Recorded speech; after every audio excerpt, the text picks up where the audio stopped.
Always remember, your focus determines your reality. In time, you will learn to trust your feelings. Then you will be invincible. The greatest teacher, failure is. Peace is a lie. There is only passion. May the Force be with us all. OTHERSpace is one of those things in galactic history that shows up just enough to be real, and just rarely enough that no one fully understands it. Most of what's known doesn't come from exploration. It comes from incidents. One of the earliest recorded patterns tied to it comes out of the Chiss ascendancy. Ships moving through the unknown regions would occasionally vanish along otherwise stable routes. Not destroyed, not intercepted, just gone. And then sometimes they would come back. The Chiss didn't treat it like a mystery for long. They marked the regions, logged them as non-navigable, built entire navigation doctrines around avoiding them. Because the ships that returned all described the same core problem. Navigation stopped meaning anything, not just inaccurate, meaningless. Coordinates wouldn't resolve. Exit vectors wouldn't calculate. It wasn't that they were lost. It was that there was no stable where to be lost in.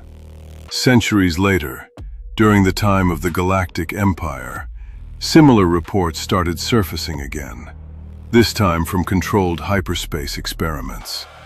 Imperial test flights pushed routes into unstable edge zones, places where hyperspace lanes weren't fully charted, or where gravitational conditions created stress on jump calculations. And again, ships didn't explode. They slipped. They would exit into what looked like real space, but everything was just off enough that the systems couldn't confirm it. Stars were there, but not in the right positions, but didn't match anything known. And worst of all, when they tried to leave, the same jump wouldn't work twice. That's where the idea of OTHERSpace starts to shift.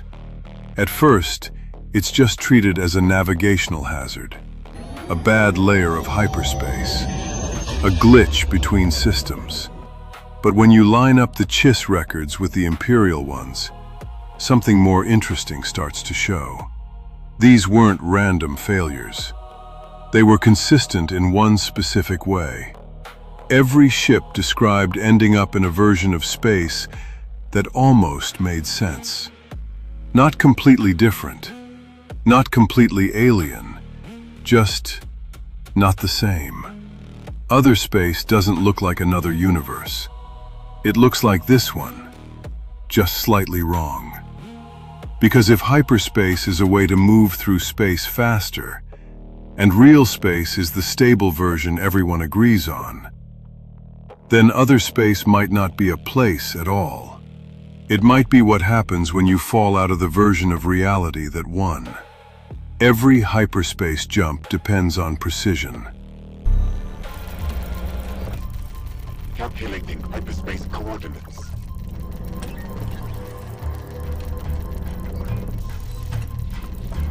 Exact calculations, exact conditions. You're aligning with a path that works, but there are other paths. Paths that almost work. Routes that exist, but don't fully connect. Outcomes that were possible, but didn't hold together. OTHERSpace may be where those outcomes still exist, not as clean alternate timelines, but as unstable fragments of them. A kind of dark multiverse made of near misses. That's why everything feels familiar. Because it is familiar. Just not fully real in the way this galaxy is. And once ships started returning, the reports didn't just describe navigation problems. They described things inside it. Not life in the traditional sense, but structures, events, presences.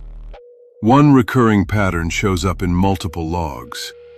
Crews entering regions that look like normal space, until they approach something. a station, a ship, a planetary fragment, something that shouldn't be there. And when they get closer, it resolves into something recognizable, a known design, a familiar configuration, sometimes even something from their own records, but not quite right. Markings slightly different, layouts that don't match standard builds, sections that look unfinished or overbuilt, like a version of something that followed a different set of decisions. In some cases, crews reported boarding these structures and finding signs of use, not active life, but evidence that life had been there. Everyone, hold your positions. Then gone. No bodies, no damage, just absence. As if whatever belonged there had slipped out of alignment again. Other encounters are less subtle. Regions where space folds in ways that don't follow gravity, where distance stretches or compresses depending on direction. Ships report flying toward an object for minutes that never gets closer, then suddenly colliding with it, as if it had always been right in front of them. There are also reports of echo contacts, sensors picking up ships that match their own signature. Same mass, same configuration, moving on slightly different trajectories. Attempts to communicate sometimes work, but the responses are delayed, or arrive before they're sent, or come back altered, like the signal passed through something that changed it. The more unsettling cases involve direct visual encounters, seeing another version of your own ship, close enough to confirm details, but behaving differently, taking actions you haven't taken, or already took. No confirmed case has resulted in successful docking or interaction. Most crews disengage immediately. The few that didn't come back. There's also the issue of time. Not dramatic distortions. No one's jumping centuries, but enough inconsistency to matter. Clocks drifting without mechanical cause. Sequences of events repeating or skipping. Crews remembering things in different orders. Not memory loss, memory conflict. As if multiple versions of the same event are trying to settle into one. That ties back into the Dark Multiverse idea. If OTHERSpace is made of unstable outcomes, then time wouldn't be a single continuous line. It would be layered, different sequences overlapping, trying to resolve into something consistent and failing, which creates the effect of time not behaving properly. Then there's the Force. Sensitive individuals who've brushed against OTHERSpace report something very specific. Not darkness, not light, absence of structure. The Force is still there, but without the familiar boundaries. No clear flow, no distinction, just raw presence. Harder to interpret, easier to misread, which makes it dangerous, because instinct stops being reliable. And in a place where perception already affects survival, losing that clarity matters. All of this leads to one conclusion that keeps coming up in different forms. OTHERSpace is not trying to do anything. It's not an enemy. It's not alive. It's just incomplete. A collection of realities that didn't fully stabilize. Still existing. Still structured enough to resemble space, but not stable enough to behave like it. And that's why it's dangerous.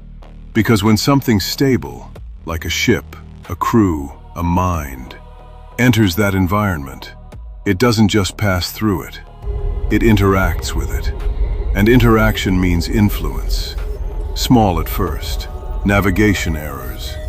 Sensor glitches. These coordinates don't match any known charts. Unreliable readings. Then larger. Contradictions. Inconsistencies. Things that shouldn't match, but do.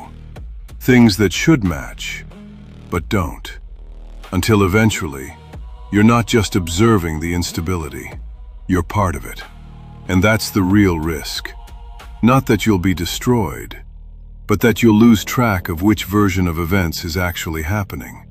And if you can't tell that, then getting back isn't just about finding the right coordinates. It's about finding the right version of them. Because in OTHERSpace, there isn't just one way things can be. There are many, and most of them didn't make it. They're still there, still forming, still shifting, still almost real. And every time something crosses that boundary, even by accident, it proves one thing. The separation between this galaxy and everything that almost existed isn't as absolute as everyone hopes it is. If this holocron stirred something, if it made you question what the Force truly shows, subscribe. More Kybercrons are already open. Forgotten knowledge, buried truths, and echoes the Jedi tried to silence. You'll find them waiting in the playlist on your screen. And now, the archive turns to you. If there's a lost truth, a question, or a shadow in the lore you want uncovered next, leave it in the comments below. Every Kybercron begins as a fragment, and some of the strongest fragments come from those who listen closely. If your idea becomes the next episode, your name will be entered into the archive and spoken aloud. But when that Kybercron is opened, knowledge is meant to be shared until the next Kybercron is unsealed and another truth is brought into the light. This is Jalen Tross, Keeper of the Kybercrons.